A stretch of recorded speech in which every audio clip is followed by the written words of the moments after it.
Theortaliz. Hey, you're the one! Phew, I found you. Here, this is for you. As he walks out the school gate, he hears a strange voice calling out to him. Hooked, he looks up, sees a girl with a face like an owl in a cowl. His first choice is to blank her, walk on, 'cause she seems kind of weird. And he doesn't want stress, he's just keen to get home. But the curious part of his brain makes him stop, and the owl girl approaches, presenting a tome. She smiles, owlishly. This is for you. It's a tale from your faraway uncle, from over the sea. I've been questing to find you. I searched many places. It's yours. Take it, read it, have fun. And as he takes the book, the girl swirls with a feathery whoosh and is gone. The wind whispers farewell and his name. The only trace left of the curious courier is the book in his hands. Now a tingling flame of excitement licks out from the pages and flows up his arms, through his heart to his head. With a grin he heads home, mind a-whirling and thrilling with theories, intrigued to find out what the book holds within. So, at home, now prepared, he lies down on his bed, and he takes a deep breath, and he opens it wide, and he looks at the words, and they wriggle and start to spin round like a whirlpool. A voice from inside that strange vortex resounds in his head, saying, "Welcome. Here, beyond the portal, is the city of Theortaliz. Enter." And at once he decides to explore, to go into the world in the book. He himself starts to spin and flow upwards or downwards or inwards and through the book's pages, word blizzards, a hullabaloo, a tornado of letters. He suddenly pops out the portal's end. Instantly, all the noise stops. Befuddled and flummoxed, he gawps at the scene that surrounds him. Unlike any place that he's been in his life, he stands drenched in a fountain, knee-deep. Droplets shower around him, while slumbering trees and dark, shimmering pools stretch away through a park. And beyond, over treetops, astonished, he sees ancient towers and spires that spike to the clouds. Clockwork walkways connect them, rotating, descending, and skyships glide smoothly past steeples of crystal, and globes made of glass spin in motion unending. He jumps out of the fountain, runs over the grass, every stride full of bounce like a trampoline spring. A startled white rabbit bolts into a hole, inky black. He speeds on like a bird on the wing. He comes to the edge of the park, sees a street with diagonal shops, quaint, eccentric and bright, and dozens of market stalls laden with wares. It feels bustling, but oddly there's no one in sight. A delicious smell reaches his nostrils and, tempted, he heads to a stall with a cauldron that steams, full of sweet, swirling liquid. His mouth starts to water. He leans forward, takes a deep sniff. The world seems to tip over. He plunges right into the surface, but no, he slips through, and he suddenly finds he's emerged in another world, in a dank dungeon, equipped as a classroom, walls lined with all kinds of ingredients, plants, eerie creatures in jars, and schoolchildren, black-robed, stand round tables in huddles. One laughs, someone shrieks, there's a hiss and a bang, and spray covers the flagstones in fizzing pink puddles. He watches as one boy approaches the mess, freckle-faced, floppy-haired, with a grimace of stress. On his shoulder, a pet, or a demon, a lizard. He waves a wand, sparks fly, the boy is a wizard. The mess disappears with a foop and some smoke, but the spell gives him giggles and rashes and switches out one of his nostrils for one of the witches. But which is the witch's and which his? In stitches he twitches and clutches and scratches his itches. In the mayhem, the portal book falls to the floor. Pages open, the vortex appears at his feet. Like a glass elevator, it sweeps him away. In a few giddy seconds, he's back on the street in the city of spires, in the market so silent. But this time he isn't alone, for he sees an old man standing, facing him, smile-mouthed, eyes twinkling, with long silver hair and a beard to his knees. "Are you Dumbledore?" "No, not dumb. In fact, some call me wise, but most call me elder." Smiles crinkle his eyes. "I'm here to help guide you as you find your feet and your thoughts in this place between worlds." "Nice to meet you, Elder. This is all pretty crazy. Where is this?" "Theortaliz, City of Portals. Its business is linking your homeworld to all of the rest of the worlds, those which novels describe, or you see in your dreams, all the worlds you imagine, the blessed and the cursed, best to worst, all the ways things could be. The gift you've been given," he points at the book, then his face, "helps you cross from your world, from all worlds, to this place in between. A mysterious, liminal space many look for, but scant few have seen, few have been. The dream of many a mortal is to find the famed Theortaliz. Welcome." With a new sense of wonder, he looks all around. Possibilities, options, adventures abound in this place. Within reach, doors to worlds known and new. He asks, "Can you visit those other worlds too?" "I've appeared in a good many worlds," Elder nods. "Many people need guidance." The two walk along sleepy streets, past museums, through grassy green quads, theological colleges, temples to gods. And they come to the station, deserted yet humming, with promise of journeys, excitement. He hears the deep engines of trains that are going and coming. He runs to a platform.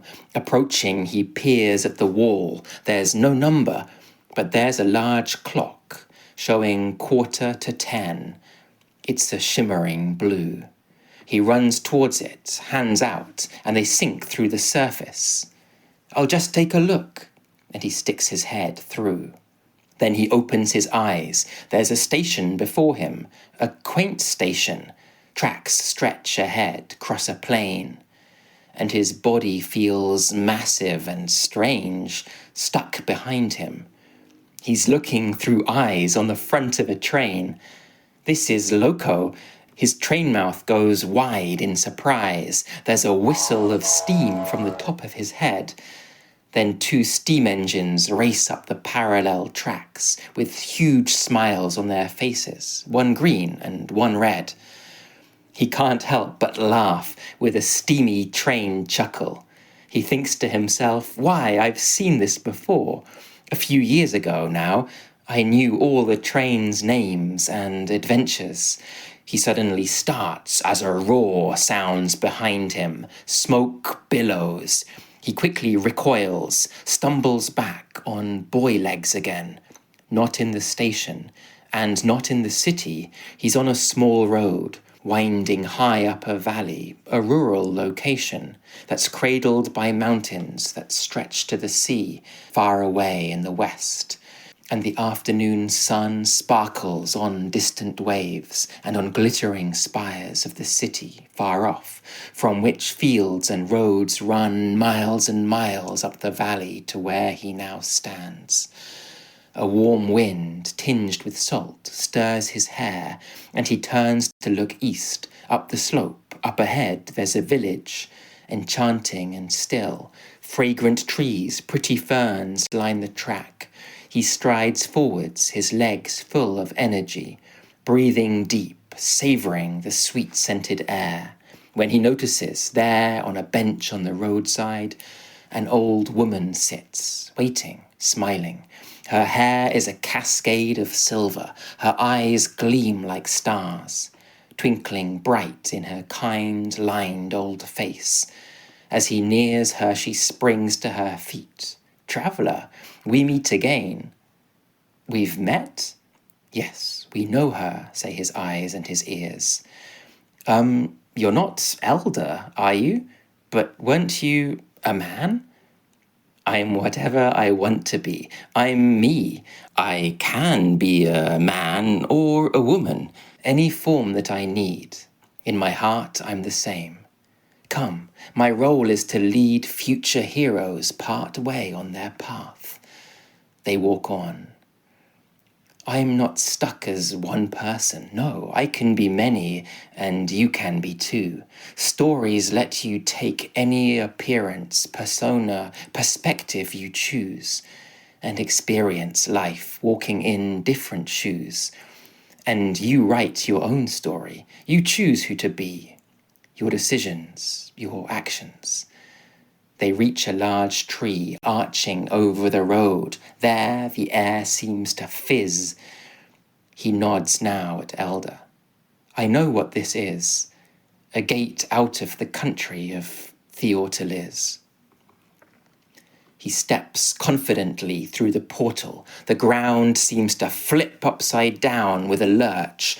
Then his eyes readjust, see a moor of red grass, yellow skies. This world feels like a mirror, the other way around. And his right is his left, and his left is his right. As he stares at his hands, at the edge of his sight, a cloaked figure appears, hurries in his direction. It's small, cute, and clumsy. On closer inspection, strange, quivering shapes bulge beneath the dark cloak on its head, back, and shoulders. 2 eyes, huge and pale, blink from under the hood, and a trembling voice says, "Ole, Emma Clue, oh, I leap off the tail." He stares at it blankly. It titters and blinks. "Sorry, overexcited. Forgot that you speak in reverse. We've just waited so long for your coming. Are you a human?" It asks with a squeak.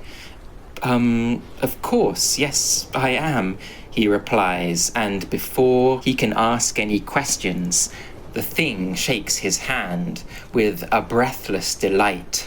"Like the legend says, you're the boy hero who'll save us and free this grim land from the monster whose ravages leave us in terror. It's taken the castle there high on the cliff." The boy hero just swallows. There must be an error. I've never fought monsters. I don't really know if I can help you." The creature's not listening. It seems to be starstruck. "You come here to reel from our dreams. We've read about you in our best storybook, and you seem like a real boy, except that you look a bit strange. You've no tentacles, antlers, or wings." And it throws off its cloak. It has all of those things. "Now, please, to the castle." It points. "I can't stay. I must spread the good news." And it flutters away.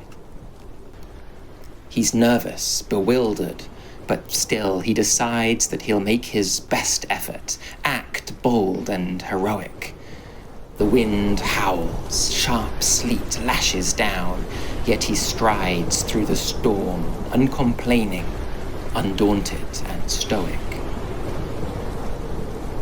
He enters the castle. The gate hangs ajar. It's deserted, no sound but the wind, and waves far below crash at the base of the cliffs. On he stumbles through courtyards and halls, empty. Deep thunder rumbles with menace. He sees 2 great doors open wide, like a gaping mouth. Bravely he peers inside. It's a cavernous ballroom. Dark, shadowy shapes fill the gloom, posed like dancers with masks, ball gowns, capes. But they've stopped in mid-step. There's no movement at all. With a thunderous blast, lightning lights up the hall. And he sees they're all frozen, or maybe transfixed, by a basilisk's stare or an ice witch's spell. Faces turned to the door, looks of startlement mixed with blind panic and dread.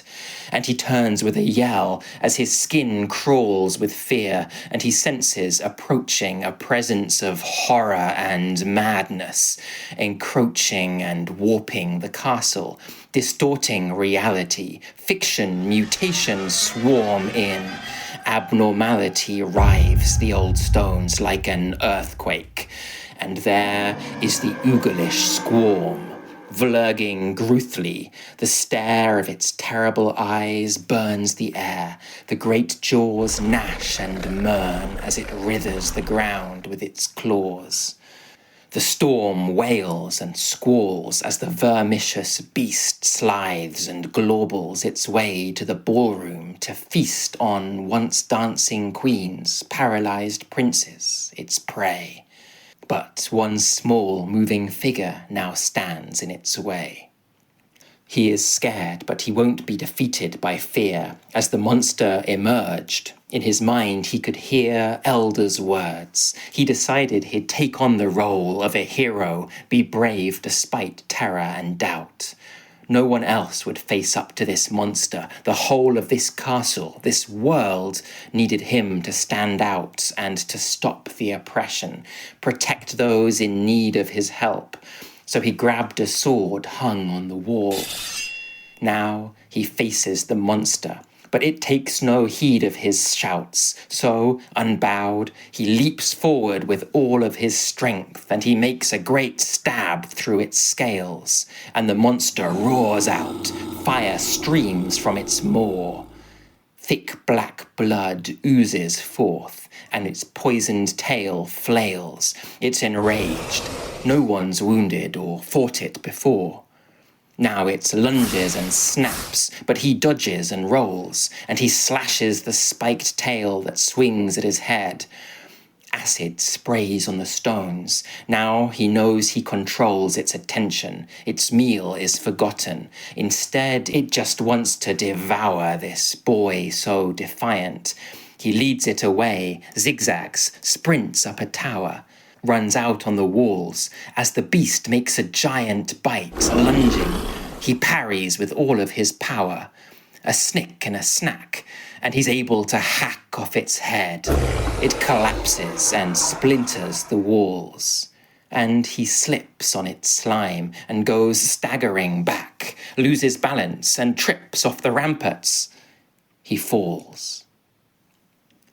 Cold air rushes around him. A roar fills his hearing. Wind waves as he plunges off wall and off cliff. Is that noise shouts of triumph? Is that a crowd cheering? He hits the cold sea. It engulfs him as if it will hold him forever. His body is numb, though adrenaline pounds in his head like a drum. And vague half-flashbacks stir in his memory. Frowning, he seems to recall silent castles, falls, drowning. I once wrote a story like this one, he thinks. In my story, the hero got rescued. Oh well, we can't always just have happy endings. He sinks. Then he suddenly feels something grab him, propel him back up to the surface. He's thrust in the air, and strong hands heave him onto the deck of a ship. And he coughs, splutters, gasps, "Thank you. Who? What? Why? Where?" He hears chuckles and somebody offers a sip of a warm, bracing drink that refreshes his brain.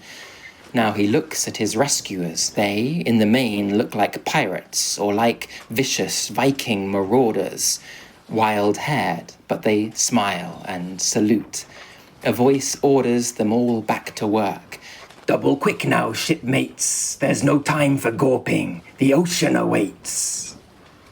Then a softer voice next to him says, "Come, sit down. You deserve a rest, hero. You've earned great renown."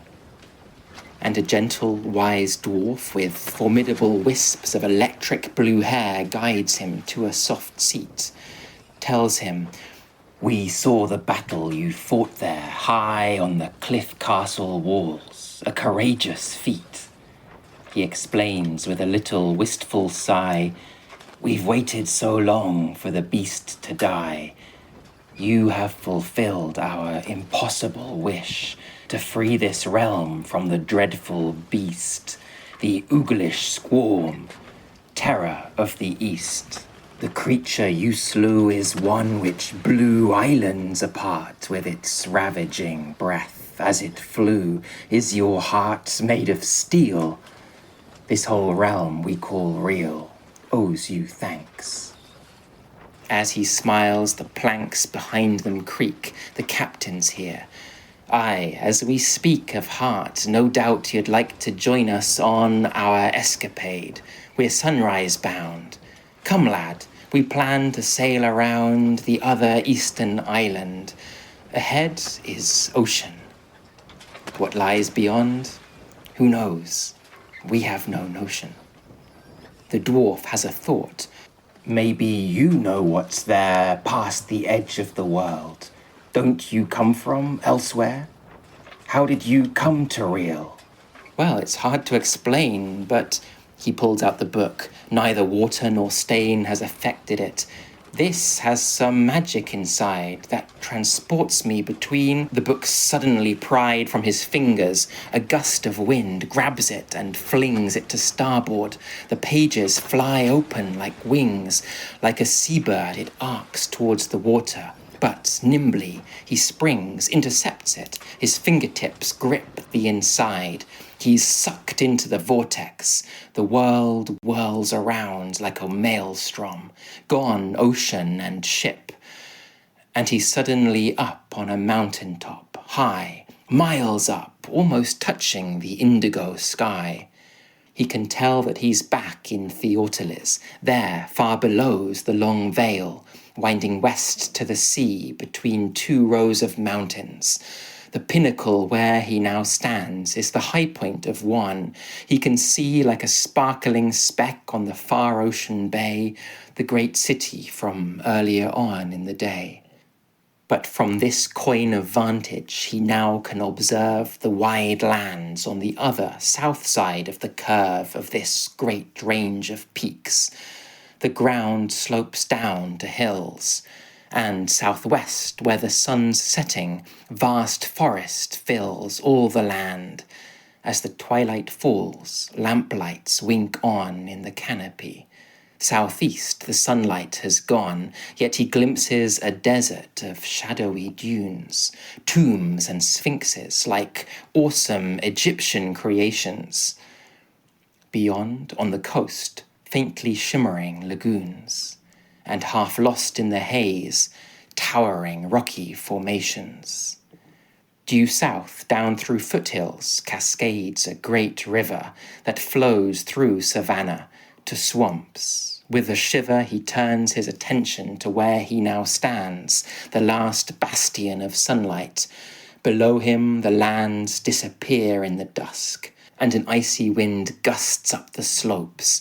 He descends to the lee of a bluff, where he finds in its shelter a twisted tree thrusts its contorted trunks out of the scree, and its tough, wizened branches bear green leaves, and fragrant though tiny white flowers in clusters like snowflakes, and shiny black berries in bunches.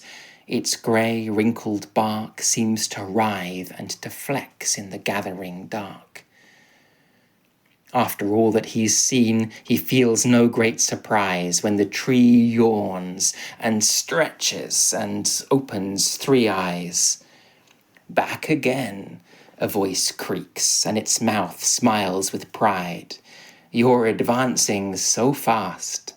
Self-assured and clear-eyed, he says, You must be elder. He gives a small bow. This has been quite a journey. And what's in store now? How many worlds are there? Like 10, 12, or more? This many. A twig traces a sign in the air, like an 8 lying down. If you travel for your whole life, visiting worlds, you will still only barely begin to discover them.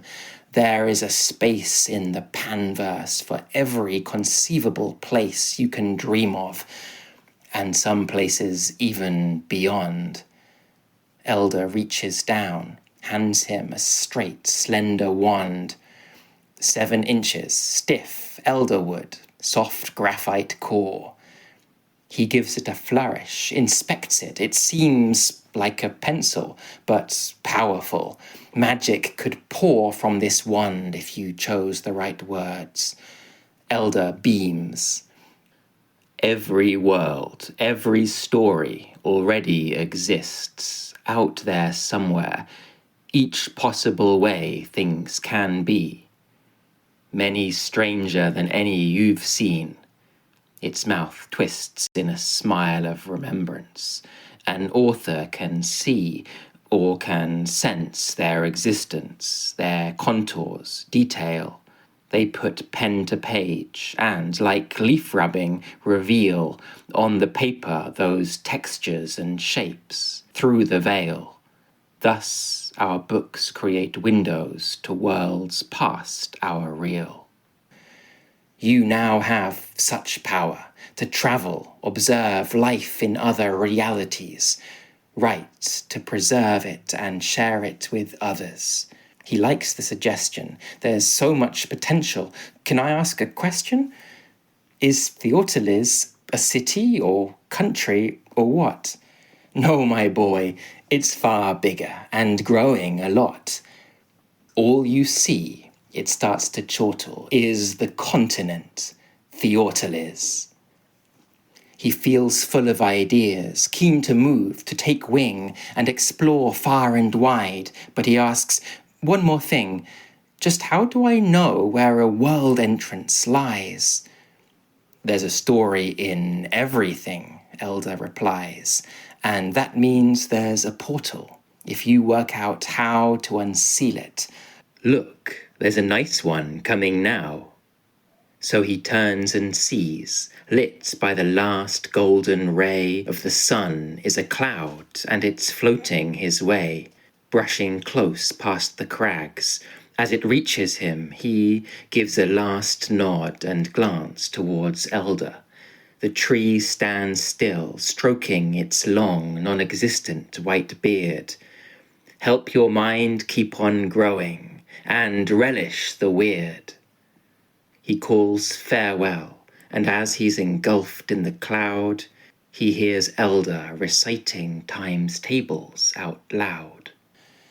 In an instant, he's weightless, surrounded in white, in a strange, new dimension. There's nothing in sight.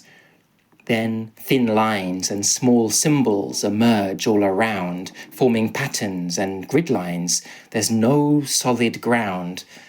Then he realizes, this takes the biscuit. He laughs. It's a landscape of numbers, equations, and graphs. Not a person, nor creature, no buildings or trees, but all species of numbers, both tiny and great. A 1/5 flits past. Wide-eyed, he looks up and sees a 12,563,009,478. He sees fractions and polygons, pie charts, with pi and more infinite decimals circling the sky.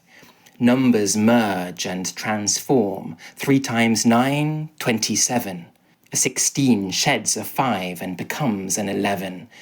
Looking down, he now sees there's a gorge at his feet, down to Minus Land. There, numbers hunt, catch, and eat any positive numbers that fall in the void. They're reduced or turned minus themselves, or destroyed. The great chasm stretches down, it's unfathomably deep. I don't think that there is any bottom, he muses. The sight gives him vertigo. Struggling to keep himself upright, he staggers and totters and loses his footing. The cliff edge, precarious, crumbles. An algebra earthslide. Unbalanced, he tumbles. Is he falling down, or the chasm falling up? There's no time for a fuss. Toughen up, Buttercup. Like an action film hero, he grabs a square root sticking out from the cliff as loose numerals shoot past his head. There's a chance. Deftly, with his free hand and quick thinking, he grabs tumbling numbers, signs, and mathematical symbols and strings them in line. -2 minus -11 makes 9. And that thought catapults him back up. And before problems double in trouble and multiply more, he flips open the book and he shoves his hands through. And he's sucked from that math plane like smoke through a flue. And he's gliding through space, brilliant, sparkling stars, supernovae splash beautiful nebula scars all around. He soars, silently and very fast, more worlds than he'd ever thought all whiz and spin sublimely through the vast galactic realm. Theortaliz. Then, from far, far away, a sound reaches his ears, calling, "Dinner time!" Nearby, a black hole appears and starts pulling him in. He'd begun to forget he was hungry for tea. Now he's stretched like spaghetti, sucked in. With a jerk, he wakes up, or he lands, on his bed with the book and the wand in his hands.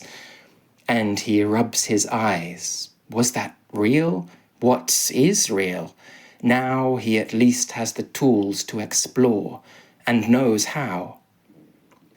He stands, heads for dinner, but stops at his door by the bookshelf, packed full with more worlds to explore. That's where the adventuring really begins. Hold tight, worlds. I'm just getting started, he grins.